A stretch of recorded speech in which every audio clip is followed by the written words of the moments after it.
जय श्री राम दोस्तों आपने हनुमान जी के बारे कई गाथाएं सुनी होंगी कि वह कितने बलशाली और महान योद्धा हैं। उनके आगे बड़ी बड़ी शक्तियां नहीं टिक पाती है। हनुमान जी का नाम लेते ही मन में नई ऊर्जा का विकास होने लगता है और नकारात्मक बातें दिमाग से निकल जाती है और एक पॉजिटिव एनर्जी आ जाती है। लेकिन क्या आप जानते हैं कि हनुमान जी के जैसे बलशाली ही उनके पुत्र भी है, जिसने हनुमान जी को ही चुनौती दे डाली।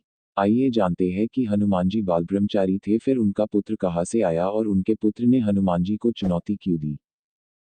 उससे पहले हनुमान जी के लिए वीडियो को लाइक और चैनल को सब्सक्राइब कर दीजिए।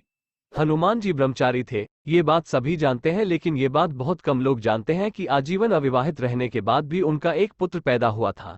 श्री राम के अनन्य भक्त, अनंत बलशाली, समुद्र को एक छलांग में लंघ जाने वाले, सोने की लंका जलाने वाले बजरंगबली को लेकर कई कथाएं प्रचलित हैं।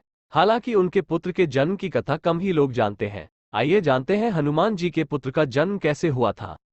जब रावण भगवान राम से युद्ध में हारने लगा तो उसने पाताल लोक के स्वामी अहिरावण को श्रीराम और लक्ष्मण का अपहरण करने के लिए मजबूर किया। अहिरावण अत्यंत मायावी राक्षस राजा था। उसने हनुमान का रूप धारण करके श्रीराम और लक्ष्मण का अपहरण किया और उन्हें पाताल लोक ले गए। जब इस बात का पता चला तो भगवान राम के शिविर में हाहाकार मच गया और उनकी खोज होने लगी। बजरंगबली श्रीराम और लक्ष्मण को ढूंढते हुए पाताल में जाने लगे।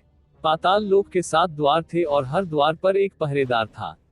सभी पहरेदारों को हनुमान जी ने परास्त कर दिया, लेकिन अंतिम द्वार पर उन्हीं के समान बलशाली एक वानर पहरा दे रहा था।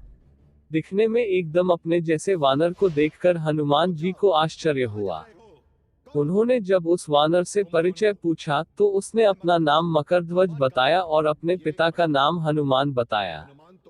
मकरध्वज के मुंह से पिता के रूप में अपना नाम सुनकर हनुमान अत्यंत क्रोधित हो गए और बोले कि यह असंभव है, क्योंकि मैं आजीवन ब्रह्मचारी रहा हूँ। फिर मकरध्वज ने बताया कि जब हनुमान जी लंका जलाकर समुद्र में आग बुझाने को कूदे थे तब उनके शरीर का तापमान बहुत ज्यादा था। जब वह सागर के ऊपर थे तब उनके शरीर के पसीने की एक बूंद सागर में गिर गई थी, जिसे एक मकर ने पी लिया था और उसी पसीने की बूंद से वह गर्भावस्था को प्राप्त हो गई। उसने ही मकरध्वज को जन्म दिया था।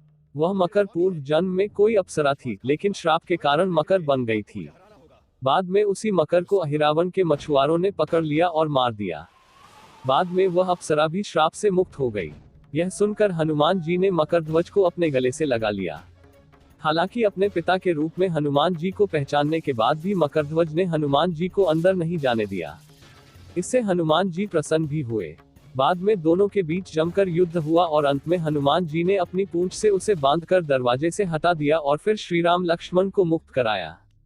बाद में भगवान श्रीराम ने मकरध्वज को ही पाताल का नया राजा घोषित किया।